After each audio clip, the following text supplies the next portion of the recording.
পিসাব রাজনীতি করা লাগে। আমিও বলি সরমনের পিসাবের আবার রাজনীতি করা লাগে। আল্লাহর বান্দা আগামীকালকে খালি ঘোষণা দিয়ে দিক যে আমার রাজনীতি করবো না। আল্লাহ কসম করে বলি, এটা বরিশালের মানুষ বুঝবে কিনা আমি জানি না, কিন্তু আমরা তো সারা বিশ্ব ঘুরি, বাংলাদেশ ঘুরি, আমরা বুঝি পিসাব চরমনে খালি আজকে বলুক আমি রাজনীতি করব না, আগামীকাল তাকে স্বর্ণের খানকা বানায় দিবে, স্বর্ণের চা বানায় দিবে। এমন লোকের অভাব নাই, এমন লোকের অভাব নাই। আপনার ঠিক বললো ঠিক, ঠিক না বললো এটাই ঠিক। বেচারার কাছে কেউ যায়ও না, হাদিয়াও দেয় কম, খোঁজ খবর নেয় না, কথা কম না গেল কেন? কারণটা কি? রাজনীতি করে। খালি কারণ দোষ একটাই দোষ, কথা কম না গেল। আমাদের সমাজের মধ্যে তো যে সবচেয়ে বড় চোর, সে চোরের বিরুদ্ধে কথা কয়। যিনি মাদকের আমদানি করে সেই মাদকের বিরুদ্ধে কথা বলে। যিনি রাত্রিবেলায় মদ খায় তিনি দিনের বেলায় স্টেজে দাঁড়ায় বলে মাদক বন্ধ করতে হবে। যিনি সুদ খায় তিনি সুদের বিরুদ্ধে কথা বলে। যিনি ঘুষ খায় তিনি ঘুষের বিরুদ্ধে কথা বলে। আমরা হুজুররা যদি আবার কিছু বলি, এরা কয় হুজুররা আপনারা এত কথা বইলেন না, আপনারা দেশ সম্পর্কে কিছু বুঝেন না।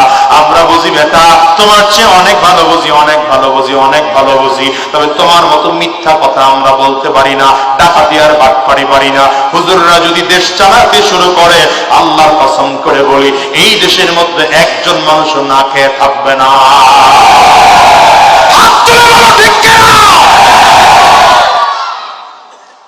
আপনাদের কাছে তো হুজুর কোট চলা ফিরেই ভালো লাগে না।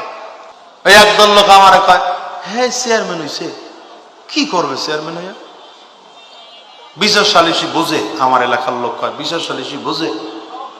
পরে আমি কইলাম বিচার সালিসি বুঝি কি বুঝি না, বেহেশতে জিওর থেকে আরম্ভ কইরা হিদায়া পর্যন্ত যত ফিকার কিতাব, সব কিতাবের মাসআলাই তো ছিল এটা। চুরির বিচার কেমনে, জিনাকারের বিচার কেমনে, ডাকাতের বিচার কেমনে, পইরে যাওয়া মাল কেমনে ফেরত দিতে হয়, এই জীবনভর লেখাপড়া করছি বিচার সালিসি লইয়া। আমরা বিচার করতে পারবো না। আর যারা জীবনে লেখাপড়া করে নাই, 5,000 আর 10,000 টাকা দিয়ে ডানে আর ভাবে চলে যায়, ওরা বিচার করতে পারবে, আমরা বিচার সালিসি করবো না। তো এই দেশের হক মানুষের দাম নাই, ভেজালির দাম।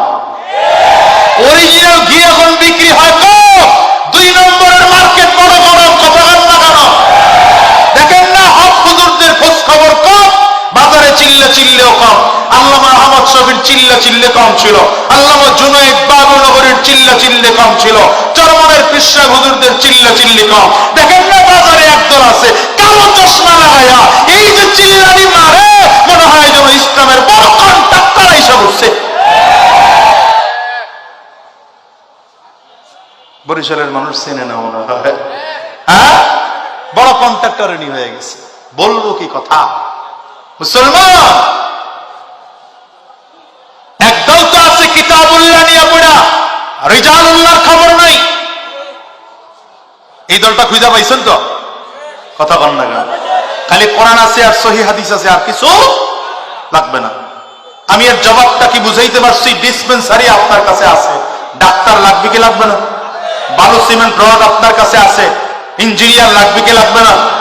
বালু সিমেন্ট রড থাকার পরেও যদি ইঞ্জিনিয়ার লাগে, ডিসপেন্সারি থাকার পরেও যদি অভিজ্ঞ ডাক্তার লাগে অসুখ সারানোর জন্য, তাহলে এটাও শুনে রাখো কোরআন আর সুন্নাহ থাকার পরেও ইসলামের পথে চলতে গেলেও আলেম লাগবেই। আরেক দল আছে কিতাবুল্লাহর খবর নাই, খালি রিজালুল্লাহ লইয়া দৌড়ায়। এদের অবস্থা হলো এমন, মাথায় টুপি নাই, মুখেও দাড়ি নাই, সুন্নতি লিবাস নাই, দিনের রাস্তায় চলা নাই, বাস পীর সাহেবের কাছে মুরিদ হইলে বলে ধাক্কায়া জান্নাত পর্যন্ত নিয়ে দেবে। বরিশালের মানুষ আলহামদুলিল্লাহ অনেক ভালো আছেন মিয়া, অনেক ভালো আছেন।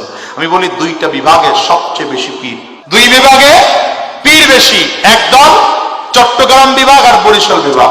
আলহামদুলিল্লাহ বরিশাল বিভাগে এখনো হক পীরের সংখ্যা বেশি, এখনো হক পীরের সংখ্যা বেশি। চট্টগ্রামে গেলে দেখবেন ঘরে ঘরে পীর, যতগুলা ঘর হেঁটছে পীর বেশি, মাজারও বেশি। সব জায়গায় সবুজ তাবু, কোন জায়গায় লাল নিশান টানানো আছে, এই জায়গায় বাবায় বসে। আর বাবার মধ্যে এমন একজন বাবার খবরও আমি জানি, চিটাগাংয়ের মধ্যে 1 বছরে একবার গোসল করে। গোসল করায় মহিলারা, গ্রাম দেশে তাফালের মধ্যে গোসল, এই যে আমরা দান সেদ্ধ করি না, পিসাবরে তাফালের মধ্যে দাঁড় করাইয়া এরপরে গোসল করায়। আবার গোসলের পানি নাকি মহিলারা নিয়ে বোতলজাত করে রাখে, এটা খাইলে অনেক বরকত।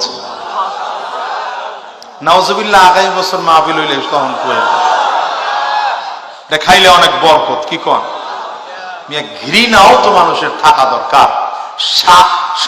চিন্তা করেন, এই পানি বলে মানুষ খাইতে পারে। 1 বছর যেটা গোসল করে না, ওর শরীর থেকে তো পাটা ছাগলের গন্ধ আসার কথা। আর 1 বছর করে এই লোকটা গোসল করে, আর এই গাধায় বলে 1 বছর করে গোসল করে। এটা আবার ধুয়ে টুয়ে রেখে দিলে মানে বরকত খুব। এ হলো রিজালুল্লাহ। আমাদের দেশে একদল আছে যাদের কিতাবুল্লাহ সমন্বয় নাই, কোরআন নাই, হাদিস নাই, নামাজ রোজা কিচ্ছু লাগে না, পিচ্ছবের মরিদ হইলেই বাস, সব রাস্তা ক্লিয়ার, একদম ক্লিয়ার। একদলের কাছে কিতাবুল্লাহ আছে, রিজালুল্লাহ নাই। কথা বুঝেন তো না বুঝেন না?